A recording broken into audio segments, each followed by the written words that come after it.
genuinely want to play, like Overwatch, but I refuse to play them because I just know I've been there before. I had the experience. I played the game. Oh, it's fun. I don't know where I'm going with this. I feel like I had the experience with games before, and I don't want to just keep it. I want to experience other things, okay? I want to experience the things that my parents told me when I was little, instead of while I was playing video games. Hey, PewDiePie, why don't you play an instrument? They called me PewDiePie when I was a kid. Hey, why don't you read a book? Hey, why don't you just go out and play with your friends? Like, all those things I genuinely want to do now instead of playing games. Like, here's a list of games. I made a list that I haven't played yet, but I know I will fucking love. Hyperlight Drifter, The Witcher 3, Fallout 4, Zelda Wind Waker HD, Dark Souls 3, I didn't finish it, Doom, Overwatch, Dishonored 2, Samaros 3, Stardew Valley, Owlboy, Battlefield 1, Measure You get the point. And that's just last year. I really want to play these games, and I know I would fucking love playing them. But at the same time, I haven't played them. I think the main thing is time. It's something like, I know I could spend the time playing the game, and I know I would fucking love them, and I know everything would be great. But it's like, I've been down that road before. I'm talking like I'm an addict. I think I might be. I think that's why I'm talking like I think I just realized I'm addicted to video games. Now I think I'm I think I want to experience other things in life is what I'm trying to say. At least in my spare time. And I don't know if YouTube is the thing that ruined it for me, but I don't know. I'm crazy, but I'd rather just read a book. I'd rather just play an instrument. All these things my parents told me to do, I am now doing them deliberately. What the fuck? What is wrong with me? What the fuck, YouTube? You ruined it for me. You ruined games for me. God. I don't know. I'm 27. I'm not that old. Here's the thing. I know I will always love it. It's just one of those things. But I think I want it to down a bit just to do other things. I want to try out different things. And yes? It's not just for my channel. It's also kind of personal. It's sad. It's sad.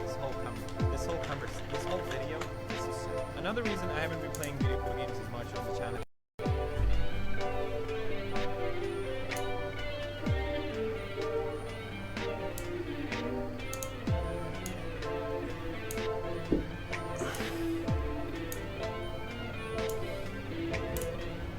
Welcome here, Skyrim Retro Jazz. We have gone to the guidance of the internet, and now finally we are ready to face the adventure within Skyrim. The Skyrim adventure where we are standing in Skyrim, unable to sheath our weapons and spells, unable to move to the left, to the right, or the front or the back, unable to jump, unable to duck, and unable to run or whatever, we can, or hide, or all these things. The only thing which we are able to is to observe, and when we are attacked we are able to swing our sword.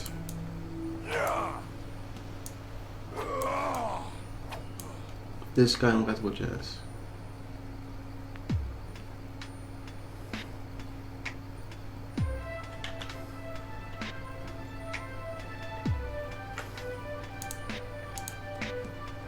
We have gone to the masters. Yes. Yes. Skyrim.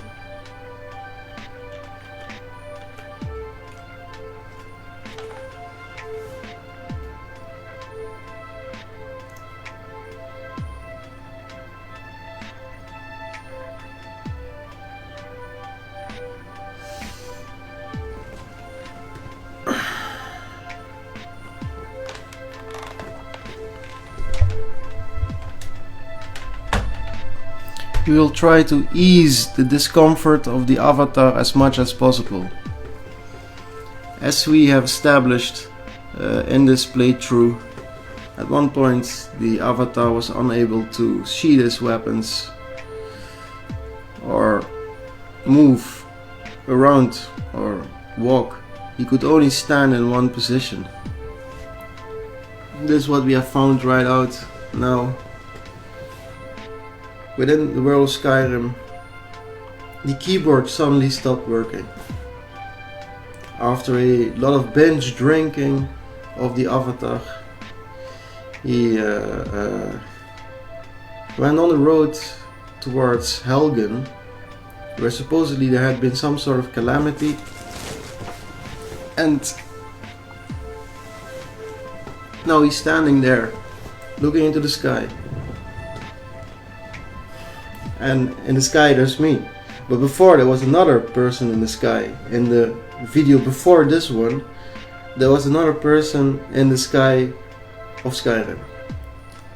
As you can see, I'm trying to comfort or try to communicate to the Skyrim avatar that his existence is not in vain. He stopped moving at one point. Actually, the avatar decided that he would not want to be controlled anymore by the keyboard, which was in my hands, and he stopped walking. And he did also stop when I wanted to sheath the weapons, but it did not happen. And there he is standing like a proper Skyrim being, defending the road. I think that's awesome. Look, he even has a friend with him, like a other person with a warhammer, and there's a person in the woods, and they are all guarding the road to Helgen, like a mountain road, a road into the mountains to get to Helgen, where there had been rumors of a dragon attack within the world of Skyrim. There's some people passing.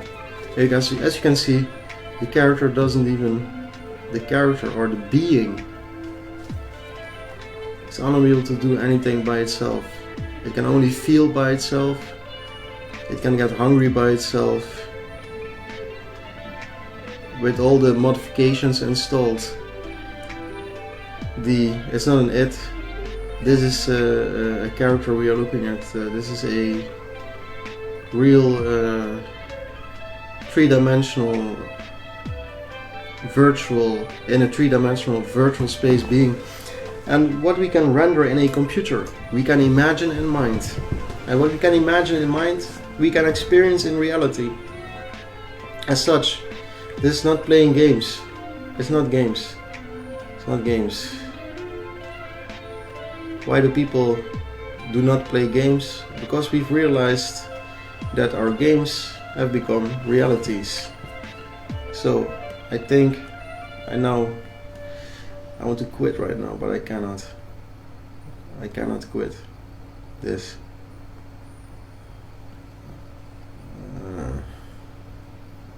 I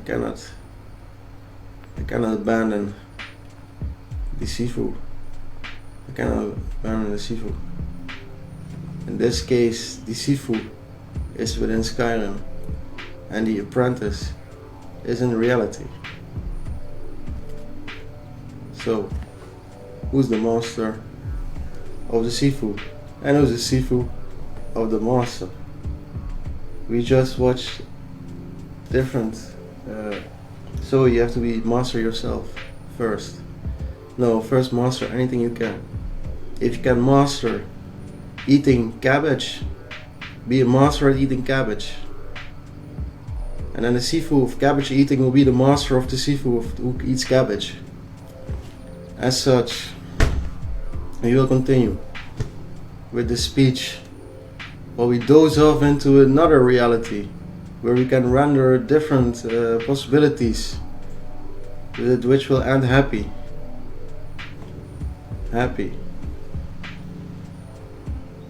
Well, better a happy ending, and a happy ending can also be sad. That's one of the nice things about endings. An ending is a conclusion. May we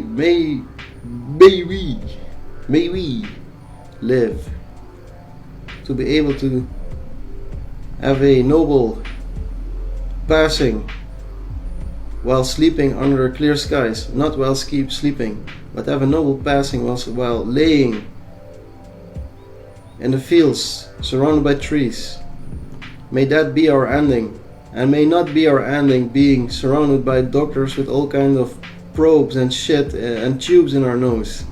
May we die peacefully in a field while looking at and gazing at the stars and seeing the noble angels descending upon us. May that happen in the future too. May that be a noble ending, be instead of a ending that is the ending which we are offered right now, which they are trying to give us within the comfort of our own homes. We might have a different ending, an ending where we watch onto a screen with a picture of a loved one, or we are laying in a chamber surrounded by loved ones, or maybe alone, and when we die, the last thing we see is a moth which is flying towards the candle, and he's not flying into the candle. That would be great if the moth would not fly into the candle, right? That would be nice. Wouldn't that be nice? Look, I control the view of the whole 3D world in this dimension of Skyrim right now. Isn't that horrible? Isn't that horrible? And beautiful at the same time, because we are actually having a extra body an out-of-body experience right now. This Skyrim character has an out-of-body experience right now, and I am experiencing myself through this medium, which is totally zen, and kind of, if you go to the next levels of this kind of thing, I guess it starts to become all very incoherent right now, and I'm falling asleep kind of. So yeah, so some kind of things are just left to be unspoken.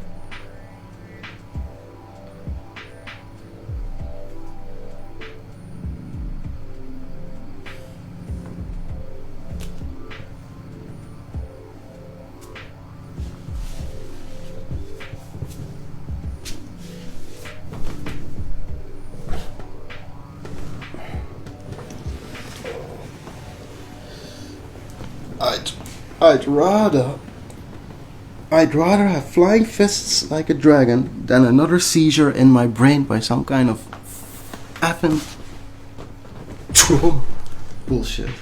Alright, I think this is the end of the show, where we just can be assured that our avatar, which we all are living into right this moment, our avatar of all of us watching,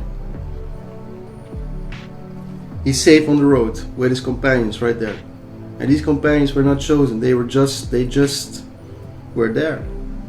While the Sifu John way, which is the avatar in Skyrim, with a easy, he doesn't, it's crazy.